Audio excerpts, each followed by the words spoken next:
Arizona's razor-tight Senate race between two congresswomen is far from over. New numbers released by the Arizona Secretary of State show Democrat Kristen Sinema has taken a very slim lead of 1 percentage point. That's a difference of roughly 20,000 votes. And joining me now is political consultant Marcus Ferrell. All right, Marcus, what's going on out there?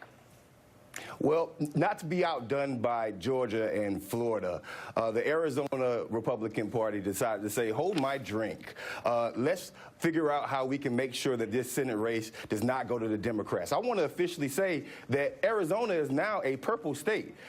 We have a Senate election that has literally turned into a conviction about how many Democrats are actually, and how the Democrats are actually turning out voters. So on election night, the Republican Party saw that they had a slim lead. They decided to sue the Maricopa County Recorder's Office and Adrian Fontes. They decided to sue him because they wanted to make sure that the vote total was didn't increase. It takes 10 days in Arizona and Maricopa County to count all the votes. If we counted all the votes in Maricopa County, you would see that we would have a much further along in the election process, and Democrats would win.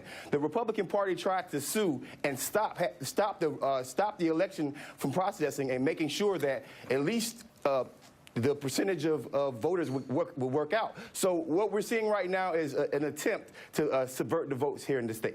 Yeah, and we know that Cindy McCain, of course, the widow of John McCain, tweeted out in response to that lawsuit, and she is a Republican, obviously. Arizona GOP, I'm one of those mail-in ballots. I was under the impression my vote always counted. So it was not a popular move to try to sue the state. Meanwhile, there is a settlement now. We know that there was a settlement that was reached. Arizona Republicans who had alleged the state's two biggest counties were illegally counting some ballots changed course on Friday and agreed to settle their lawsuit if rural voters get the same chance. So it does sound, Marcus, like what they're doing is they're trying to make sure if votes are counted, they want the maximum number to try to get Martha McSally over the line. Listen, this morning, Doug Ducey tweeted out that he wanted to see all the votes counted.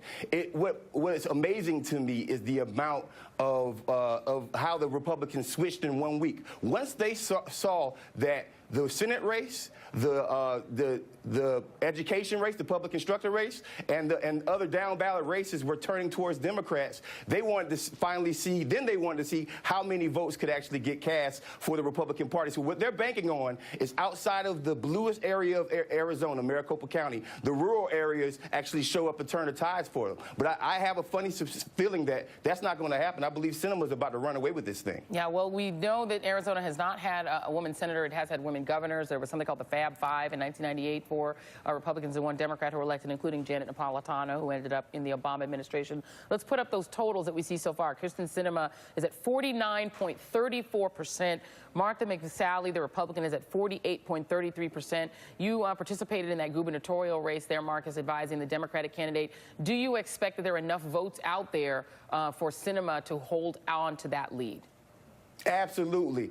Down ballot also. The amount of work that the Maricopa County Democratic Party, the Arizona Democratic Party put in, we're talking about Kathy Hoffman, a down ballot ticket. She actually took the lead. So it's up and down the ballot. There's a black woman by the name of Sandra Kennedy who is running for a corporation commission. She is in second place, and she looks like she's about to take a seat. So it's all women Arizona, and women are literally taking control of this state and pushing it towards it being purple. Yep. Well, here we go. Arizona, the other state to watch. Thank you very much, Marcus Ferrell. Appreciate you. And thank you. And more.